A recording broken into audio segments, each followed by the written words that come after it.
of the presentation. Thank you so much. Great, thank you. This was really interesting, and now we'll go to Q&A. Okay, should I call on people? Yeah, if you want. Polarized extremes, the presidential system and the parliamentary system. But even in Europe, look at the French example, you have what I call an articulated presidential system that the candidate, 1 to 10, fail to get a minimum 50%, then you had a second or even third round runoff. Right.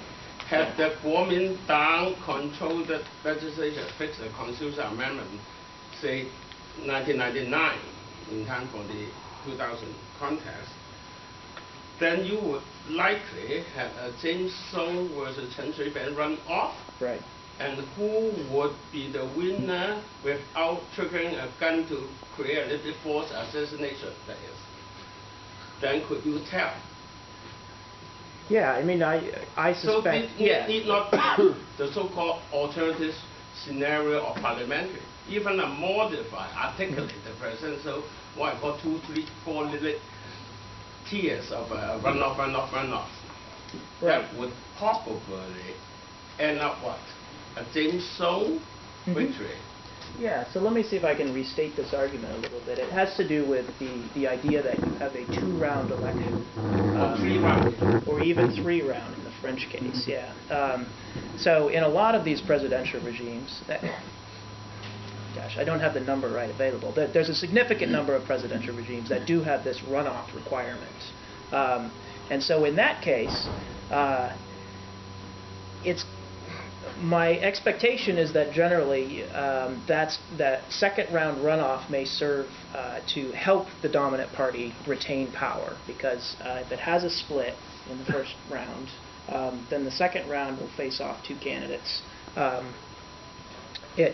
You can't be a minority winner, I guess. You can't be the third preference or the second preference of a significant chunk of the electorate, a majority of the electorate. Okay, so second round elections are likely to dampen this effect a little bit.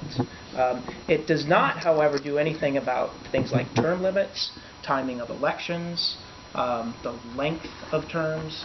All of those things are unique or almost unique to parliamentary regimes, and those things systematically help incumbents. But if I may, what happens at the Putin style, what we call the Moscow St. Petersburg axis? Term limit, yes, consecutive 2 terms out, but I could be prime minister or whatever and then come back, unless it's lifetime immunity after 2 terms. Yeah, so Russia is an interesting example of. So if you buy my argument here, when you look at Russia, you should see a hugely advantaged dominant party. The opposition has virtually no space to compete in that system.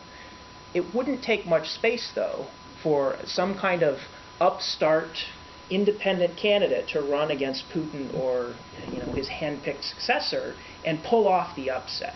The ground there is laid for this same kind of upset in a way that you wouldn't have. Yeah. And so again, I would focus on it's presidential in Russia. Putin looks remarkably formidable now. I think the seeds of the defeat of United Russia are already planted there, particularly if Putin leaves the scene.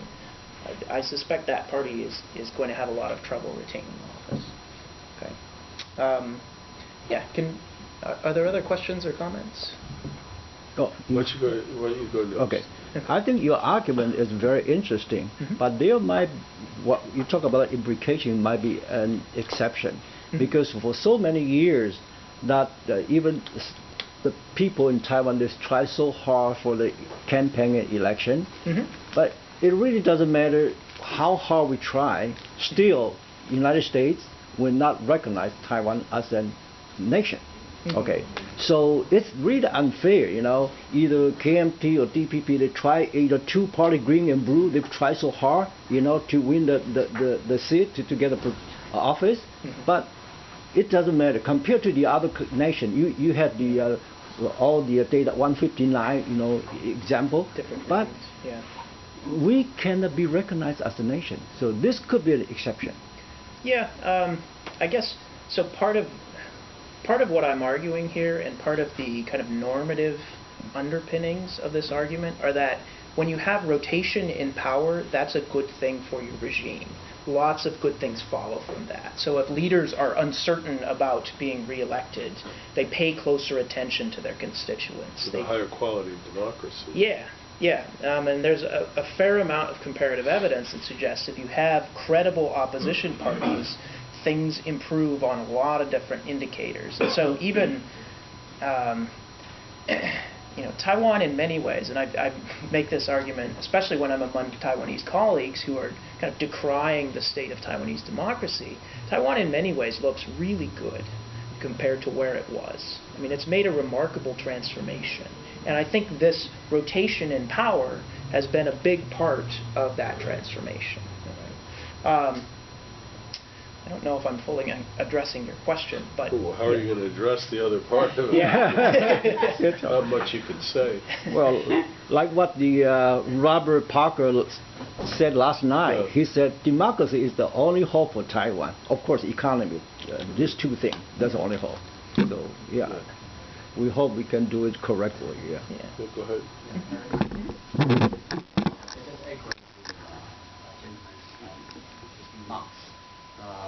I just arrived on 20 yesterday.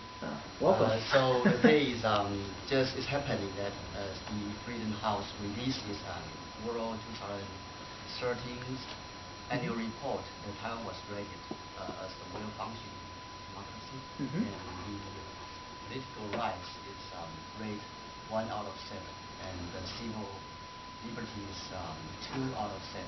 So this is no doubt Taiwan is a democracy. From your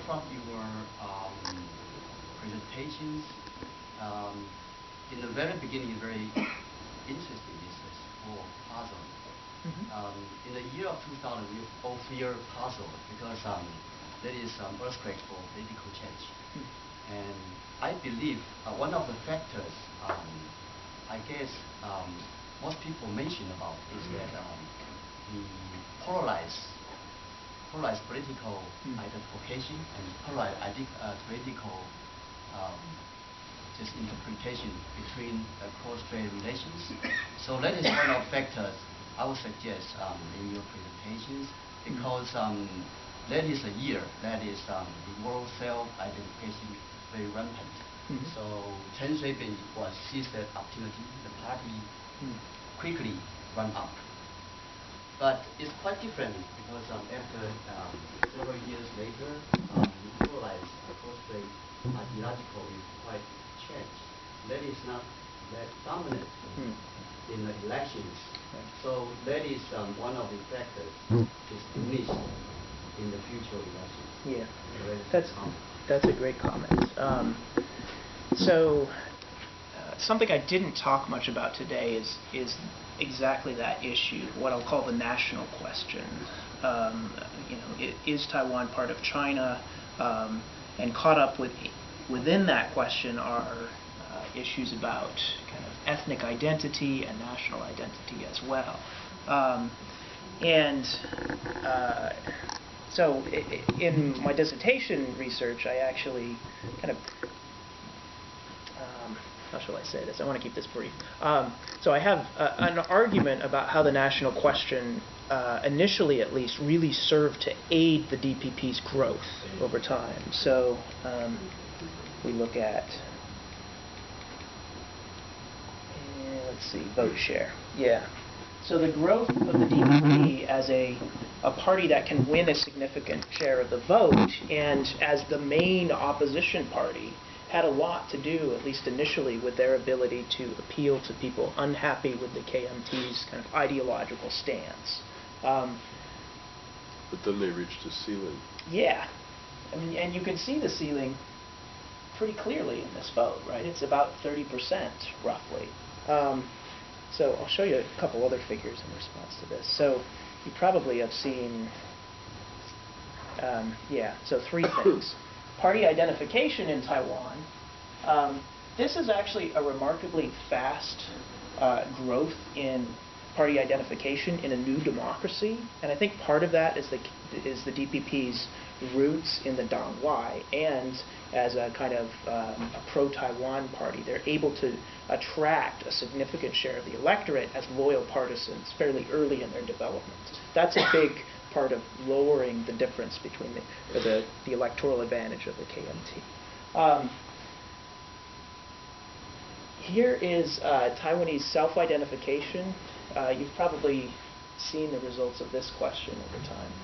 So this asks, 你认为你是台湾人还是中国人还是都是? Right? So do you think you're Taiwanese, Chinese, or both?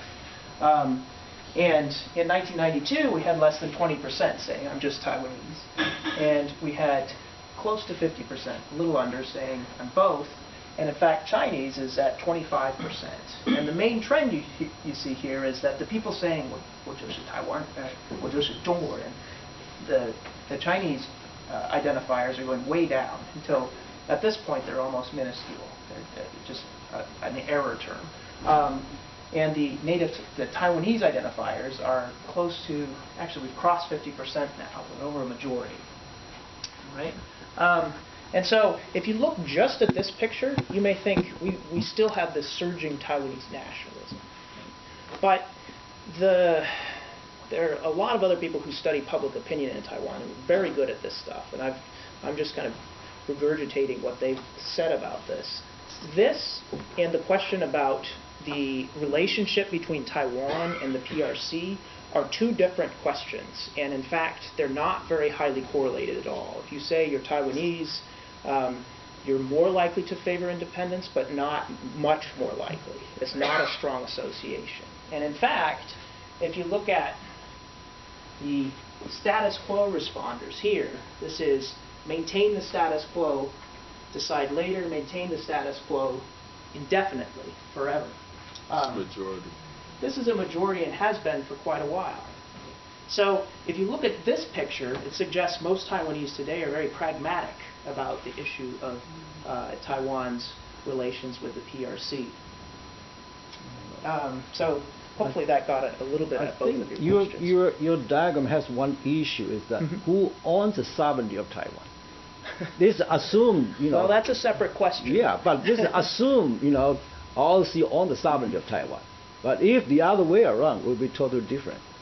Yeah, I don't know if anybody's asked. It would be interesting to see if you polled a representative sample of Taiwanese. I suspect most Taiwanese would say Taiwanese own the sovereignty of Taiwan.